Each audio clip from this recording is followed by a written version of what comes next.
Welcome to Adult Sleep Stories, where your day ends and your dreams begin. Tonight, let go of the noise, slow your breath, and follow the sound of my voice into a world beyond the ordinary. This is your time to unwind, drift deeply, and dream wildly. Let's begin. You've done enough for today. It is time to let go and drift. Let your body soften just where you are. Feel the weight of the day gently melting away. With each breath in, invite calm. With each breath out, release whatever you no longer need. Now, imagine yourself at a quiet train station, washed in the hush of midnight rain. The air is cool, the lights are soft, and the world feels still, like it's just waiting for you. Tonight's story will take you on a journey, not only across the countryside, but into something deeper, a chance encounter, a familiar stranger, and a feeling that maybe you've been here before.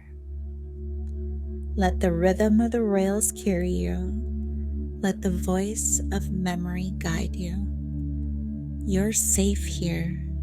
You are seen. And now the midnight train is waiting. Let's begin. They say the most important moments in your life don't always come with fanfare. Sometimes they arrive in silence, soft and unannounced, like a train pulling into an empty platform under a rain-slicked sky.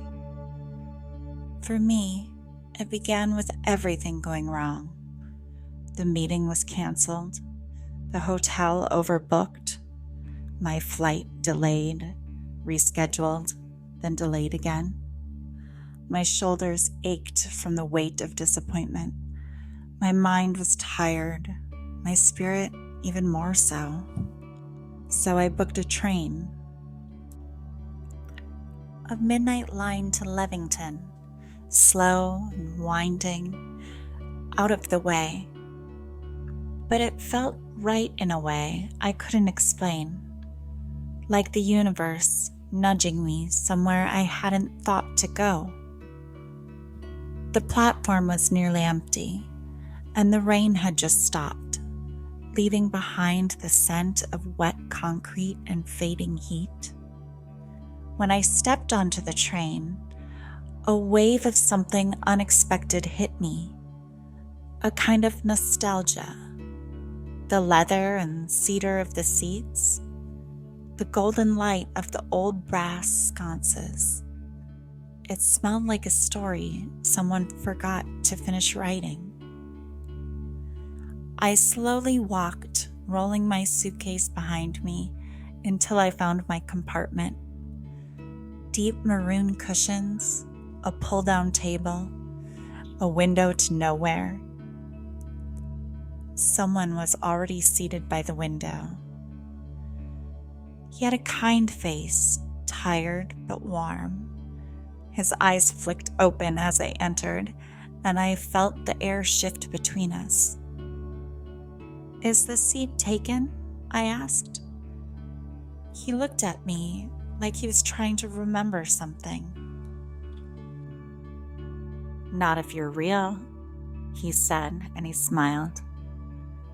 That's how it started.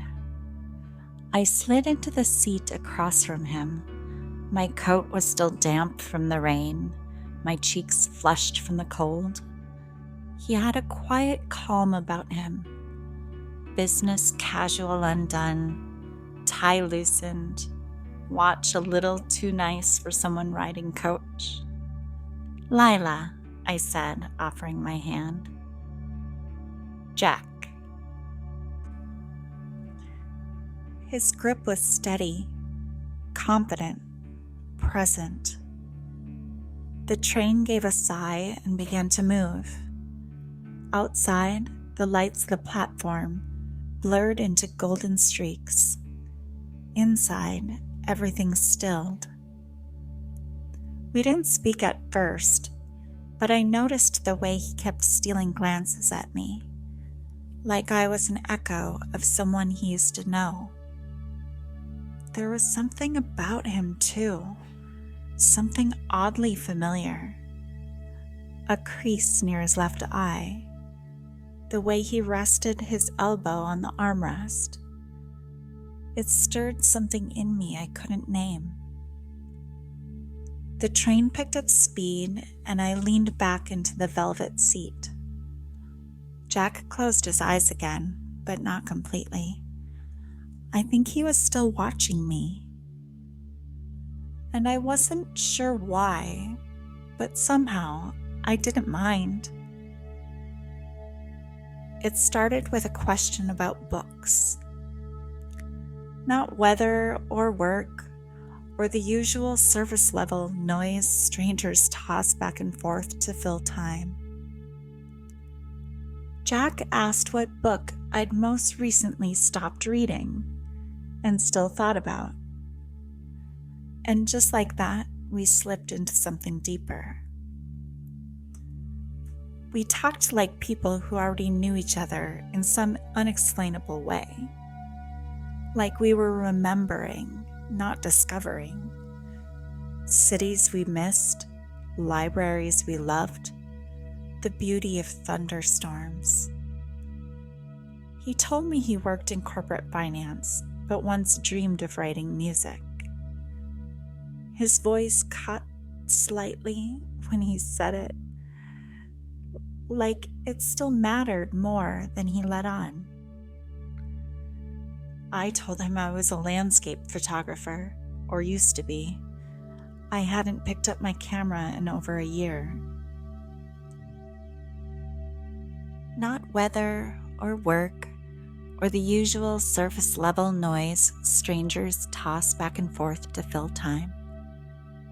Jack asked what book I'd most recently stopped reading and still thought about. And just like that, we slipped into something deeper. We talked like people who already knew each other in some unexplainable way. Like we were remembering, not discovering. Cities we missed, libraries we loved, the beauty of thunderstorms.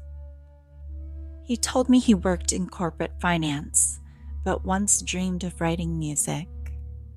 His voice cut slightly when he said it, like it still mattered more than he let on. I told him I was a landscape photographer, or used to be. I hadn't picked up my camera in over a year. Why? He asked, his gaze steady. I couldn't feel what I was seeing anymore, I said. He didn't respond right away, but I saw the understanding flicker across his face, like he'd been living in that same numbness. Outside, the countryside passed like a lullaby, blurs of fields, flickers of trees, distant porch lights glowing like forgotten stars. I watched the reflection of Jack in the window, the way his profile merged with mine when we leaned just so. Then he said something that stilled the air between us. I've had this dream, he murmured. A train, midnight, a woman across from me. We don't speak, but we're supposed to find each other. I turned and met his eyes. I've had it too. I said it without hesitation, because it was true. We didn't speak again for a long time, but the silence between us was alive with recognition. Around 1:30 a.m., we wandered towards the observation car. I don't know who suggested it. Maybe neither of us did. It just happened, like everything else between us. The car was mostly empty, a couple sleeping near the back, wrapped in a shared blanket.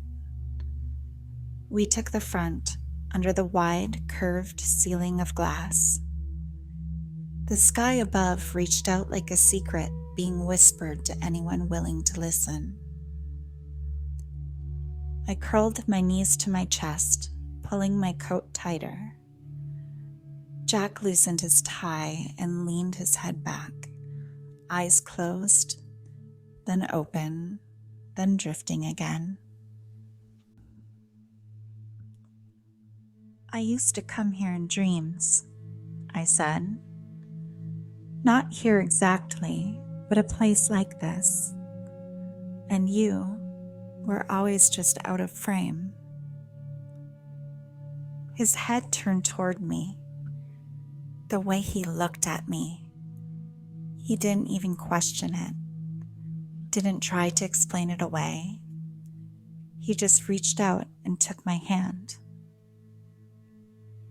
That small gesture sent something trembling through me. My fingers slipped into his like we'd done this 1,000 times. We tilted our heads back, gazed at the stars. No words passed between us, but I felt more connected to him than I had to anyone in years. At one point, I caught him looking at me, lips slightly parted, like he wanted to kiss me, but he didn't. And I was grateful for that, because we weren't quite there yet, but we were close, so close. We didn't speak on the walk back to our compartment, but the silence wasn't empty. It pulsed, thick, with everything unspoken. Questions we hadn't asked, answers we already understood. The corridor hummed around us, lit in pools of amber light. I walked just ahead of Jack, my fingertips brushing the brass rail as the train swayed gently beneath us. It felt like being cradled, rocked, held in the arms of something ancient and patient. When we reached our compartment, I slid open the door and stepped inside without switching on the overhead light. I didn't want to lose the softness that the night had wrapped around us. The glow from the moon through the window and the warm flicker of the reading lamp were enough. He followed me in, sat down across from me like before. But everything was different now. We were different. I drew my legs up underneath me, leaning into the armrest, watching him. Not trying to solve him, just seeing him, all of him. "You okay?" I asked, even though I knew the answer. His eyes were soft. "I think I've been waiting to feel this kind of quiet for a long time." I nodded. The world gets loud. He looked out the window at the dark hills and distant fields slipping by in silver light. "Yeah, and fast, and hard, but this is different." I studied the way the moonlight hit his face, catching the angles of his jaw, the sadness in his mouth. I wanted to reach out and touch it, not to change it, just to say I saw it. "When I was a kid," I said, I used to believe that people who were meant to find each other would, accidentally, by timing or fate, like ending up on the same train, same flight, same park bench. He smiled.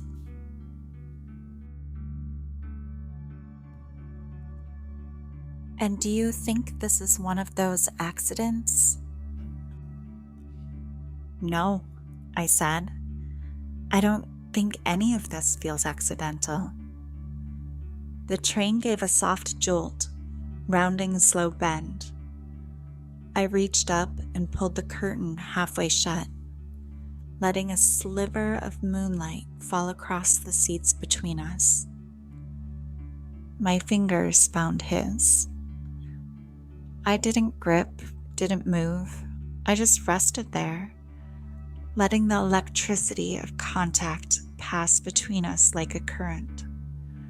His palm turned upward beneath mine, fingers curling gently around me. His voice was low. I've never felt this close to someone I've known so little time.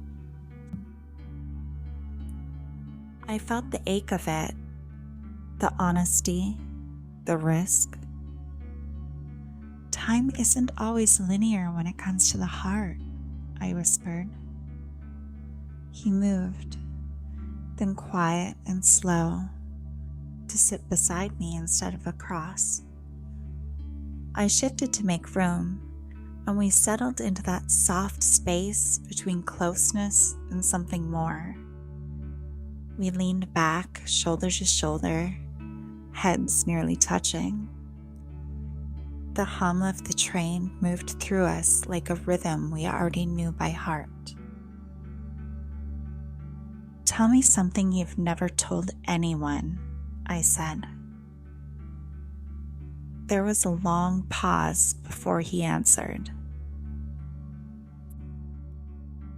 Sometimes I'm afraid I missed the life I was supposed to live, that I made too many safe choices, chose routine over wonder. His fingers were still twined with mine. Then maybe this is your wonder, I whispered. He turned toward me. I looked up at him. The kiss was soft, not explosive, not dramatic, just right, like something finally clicked into place. We didn't say anything after that. We didn't need to. We stayed like that, linked, quiet, leaning into the rhythm of the rails, letting the train carry us deeper into the dark. I must have fallen asleep, though it didn't feel like sleep. It felt like drifting, like being suspended somewhere between now and somewhere else. A memory I hadn't lived yet, but still somehow carried in my bones. In the dream, there was a train platform.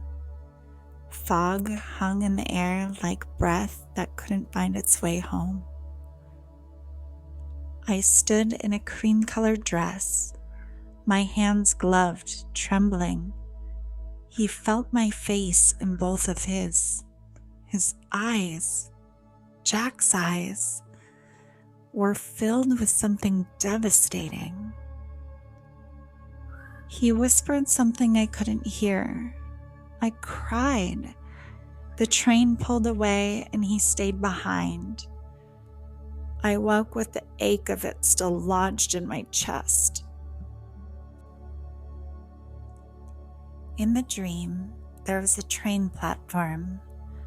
Fog hung in the air, like breath that couldn't find its way home. I stood in a cream-colored dress, my hands gloved, trembling. He held my face in both of his.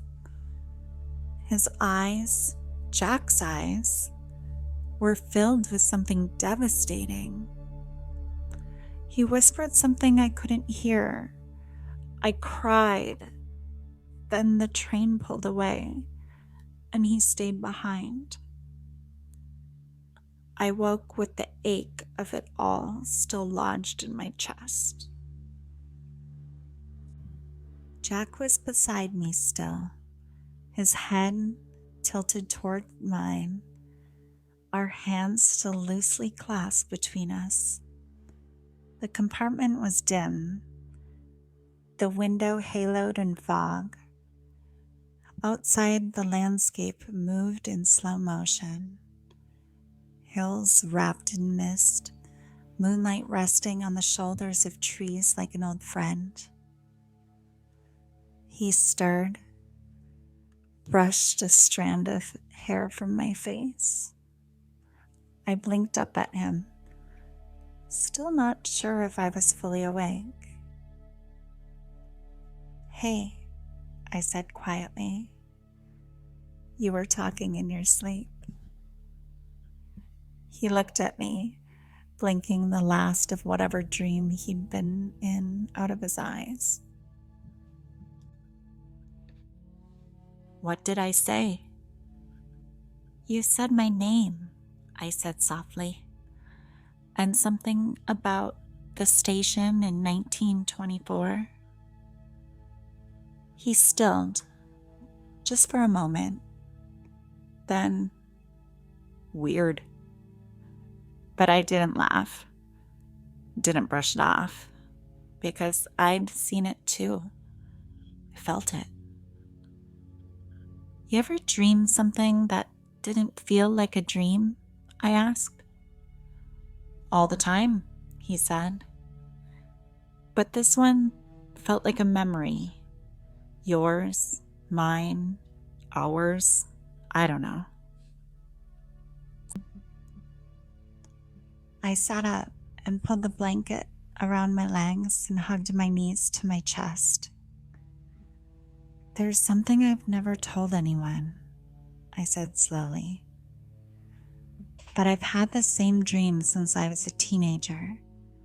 A train platform, fog, a man in a gray coat with worn gloves. I'm saying goodbye, and he keeps telling me we'll find each other again." I didn't look at Jack right away. I couldn't. And when I did, he was staring at me like he already knew the rest. "He had your eyes," I whispered. The air between us shifted, thickened, like the train itself was holding its breath. Neither of us said anything for a while. "You think we're looping?" he finally asked. "Finding each other again, lifetime after lifetime?" I shrugged, but my eyes stung. "I don't know, but it doesn't feel like it's the first time I've loved you." He leaned in and kissed my temple. His lips were warm and steady and real. I closed my eyes, resting my forehead against his. And for a little while, we just stayed like that, wrapped in silence and mystery, and said something too deep to name, as the train rolled on through the dark. I woke to the faint sound of birdsong. Not outside, just somewhere distant, filtered through the train's hum, like it had wandered in from another world. The air inside the compartment was tinted gold, that quiet glow that only happens right before the sun truly rises. Jack was still asleep, or maybe not.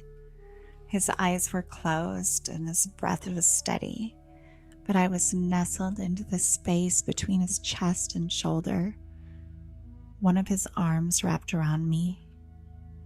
I stayed still, memorizing everything. The warmth of him, The faint masculine scent of his skin, the soft rasp of fabric where his shirt had rumpled beneath my cheek, the slow rise and fall of his breathing, like the world was still asleep with us. But something inside me already knew this was the end. "Are we there?" I whispered, even though I hated the question. He stirred, his hand brushing against my back. Almost. The train had slowed. Outside the window, a sleepy town blurred by. A few blinking streetlights, a rusted water tower. Nothing remarkable, and yet it felt like something I was supposed to remember. I sat up slowly, my body reluctant to pull away from his. My hair was a mess, my sweater wrinkled, but none of it mattered. He was looking at me like I was something fragile and sacred. "What happens now?" I asked. There was a pause. He didn't answer with all of the things I wanted to hear.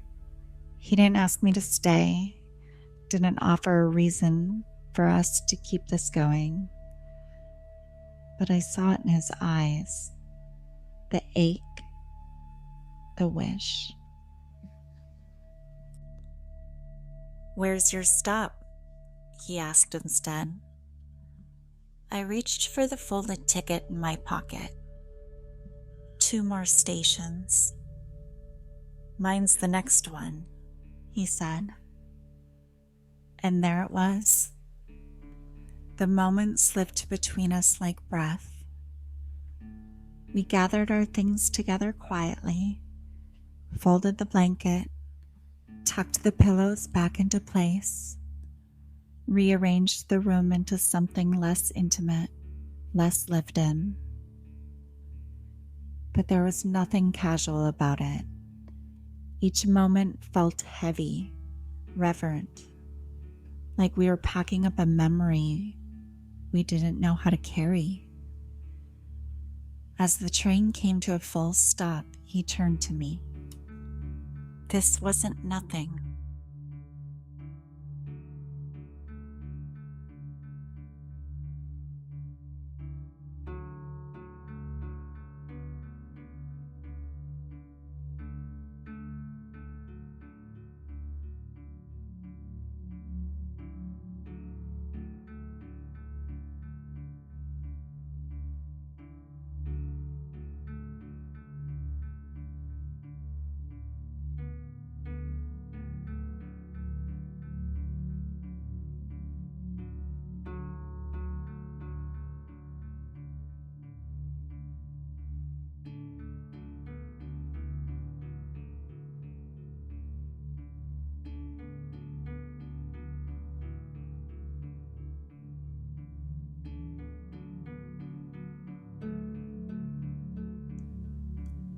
It had been months, the kind of months that passed like mist, days folding into weeks, weeks folding into something quieter.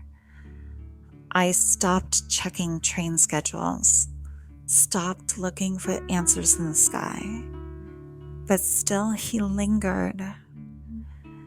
In music that played softly in cafes, in the worn spine of a novel he once mentioned, in the space beside me in the bed, where I still sometimes turned in the dark and expected to find warmth.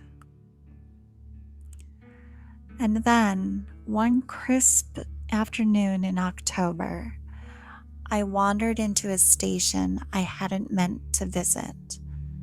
I was supposed to be across town. The meeting had been moved, and with 2 hours to spare, I let myself walk. I ended up at the tracks. Platform 6. There was a sharp breeze. Leaves scraped the concrete in little dances. I wrapped my coat tighter and sipped from a cup of tea gone lukewarm in my hand. I don't know why I stood there. Maybe I thought I'd see the same train pull in, the same brass-trimmed cars, the same velvet seats and golden sconces.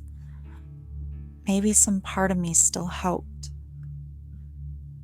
And then I saw him, or I think I did, down the platform near the far end, a tall man in a dark coat. The set of his shoulders, the way he tilted his head, something in the posture. And he was walking slowly, alone. I didn't move. I didn't call out. I just watched. But as a group of passengers passed between us, I lost sight of him for a moment. And when they were gone, so was he. I searched the platform, walked the length of it, heart racing and hands cold. But he was nowhere, not in the station, not by the ticket booth, not on any departing train, just gone. And maybe he was never there. Maybe I imagined him. Maybe that one night really was the whole story. But still, sometimes when everything is quiet, when the wind settles just right and the world slows, I hear the distant hum of a train, and I remember his hand in mine, his voice in my dream, the way it felt to be found just for a moment in a world that so often passes us by. And I wonder, was he real? Or did I dream a love I'd already lived 100 times before, only to lose it again before morning?